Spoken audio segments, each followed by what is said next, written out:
ازيكم عاملين ايه؟ يا رب تكونوا كويسين. جايه لكم النهارده باحلى طاجن كوارع للناس بقى اللي بتحب الكوارع يا جماعه وكده، وخلطه جباره جدا جدا جدا. اكيد لو جربتوها مش هتنسوا طعمها.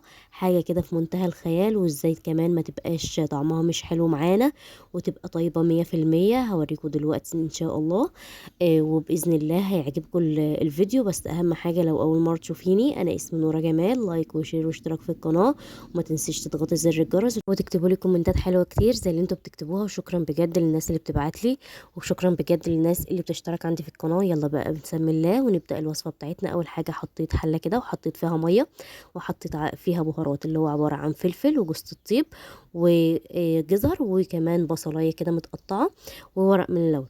ما حطيتش حاجات كتيره علشان ما بتحطش فيها حاجات كتيره ولا الكلام ده خالص. وحطيت الكوارع طبعا مغسوله ومنقوعه كويس ونضيفه و100% لحد ما تتسلق. بقى تعالوا نعمل بقى الخلطه بتاعتنا اللي احنا هنعمل بيها الطاجن. اول حاجه هجيب حله كده على النار واحط فيها معلقه من التوم كامله. التوم ما بيبانش في الاكل على فكره يا جماعه، يعني لو كترتوا فيه مش ما تخافوش. حطيت بقى التوم مطحون بالشكل اللي انتوا شايفينه ده بقى، معلقه كامله. وبعد كده قلبته كويس، وبعد كده حطيت عليه قرنين من الفلفل متقطعين، وحطيت قرن فلفل حامي كده اللي يحب طبعا، اللي ما يحبش عادي براحته. وبعد كده اصفر بس لونه، ودبل كده شويه الفلفل. وبعد كده نزلت بالطماطم. وبعد كده يا جماعه الشوربه بقى طبعا انا حطيت لها ملح. الكوارع خلاص طابت 100% معايا. طبعا لو نشفت معاكي ممكن تزودها ميه على حسب بقى، ما بتقعد ساعه اتنين تلاته على حسب الكوارع اللي معاكي. فما يهمكيش ان شاء الله هتطيب، ما تخافيش. اي طابت معايا اهي. طبعا احنا لسه هنكمل سواها كمان، هي طابت 100%. انا كمان هكمل سواها كمان شويه في الفرن. فما يهمكيش يعني لو بتشد معاكي شويه، بس هي طيبه 100%. طبعا حطيت الملح خلاص بعد ما طابت، ما تحطوش في الاول خالص. بعد ما تطيب حطي الملح بتاعك. في بقى انا بخليها من العظم، وفي انا بحب اعملها بالعظم بتاعها في الطاجن على طول زي ما انت تحبي. دي ايد مخليه. الصلصه طابت اهي، حطيت لها معلقه من الفلفل ومعلقه من الملح.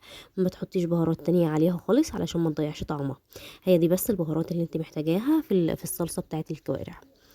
الناس بقى اللي بتقرف منها وما بتحبهاش بجد جربوها بالوصفه دي هتدمنوها بجد ان شاء الله يعني.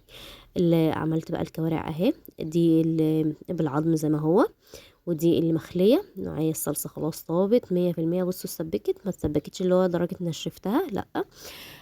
لسه فيها شويه يعني كده، ما اتسبكتش قوي. بجيب بقى الطواجن وبحط فيها الكوارع، وبعد كده بحط الصلصه فيها زي ما انتوا شايفين بالشكل ده. بحط ممكن معلقه او كبشه من الشوربه كده بسيطه، ما تكتريش يعني. لو لقيت الصلصه يعني عايزاها تبقى جوسي معاكي والكلام ده، حطي شوربه. مش عايزاها جوسي وتبقى ناشفه شويه، ما تحطي شوربه. دخلتها بقى على درجه حراره متوسطه خالص في الفرن لمده ربع ساعه. وبصوا بقى يا جماعه، طالعه لونها وريحتها وشكلها بجد بجد تحفه تحفه تحفه. لو جربتوها بجد مش هتندموا عليها. يا رب يكون الفيديو عجبكم بقى، وان شاء الله هيعجبكم باذن الله علشان ما فيهاش غلطه.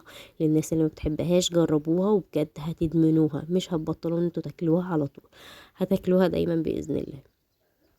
شايفين الجمال والحلاوه بجد؟ ده المخلي، ده الطاجن المخلي، وده الطاجن اللي بالعظم بتاعه عادي. بس كده يكون الفيديو بتاعي خلص. ما تنسونيش بقى في اللايك والاشتراك وتضغطوا زر الجرس وتكتبوا لي كومنتات حلوه كتير. ويا رب بقى يكون الفيديو عجبكم وما تملوش مني. وتاني مره شكرا للناس اللي بتبعتلي.